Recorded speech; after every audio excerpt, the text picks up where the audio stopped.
एका वैष्णवी नावाच्या मुलीने आत्महत्या केली कारण तिच्या सासरचे तिला रोज मारहाण करत होते। जी सगळी लग्न घर आणि पैसा बघून होत होते ना, त्या सगळ्यांच्या तोंडात मारण्यासारखं उदाहरण आहे हे। बघा अजून मोठ्या घरचा जावई, त्या मुलाचा स्वभाव बघू नका, त्या मुलाच्या घरच्यांचा स्वभाव बघू नका, फक्त आणि फक्त पैसे बघा। लग्नामध्ये 51 तोळे सोनं दिलं आणि फॉर्च्युनर गाडीही दिली, आणि तरी जर समाजामध्ये असं होत असेल तर काय एखाद्या बापाला वाटेल की मला मुलगी व्हावी। मध्ये अतुल सुभाषची केस आली होती। अतुल सुभाषने त्याच्या बायकोला वैतागून फाशी घेतली आणि आता वैष्णवीने तिच्या नवऱ्याला तिच्या सासरच्यांना वैतागून फाशी घेतली।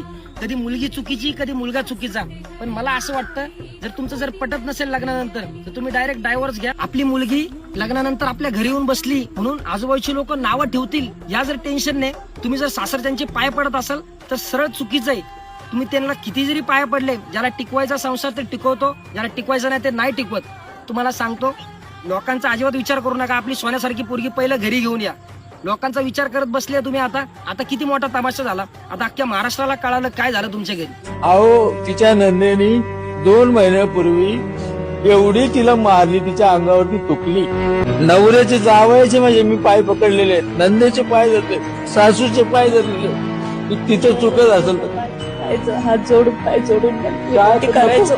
माझ्या मुलीचा संसार वाचवायसाठी आम्ही खूप प्रयत्न केले।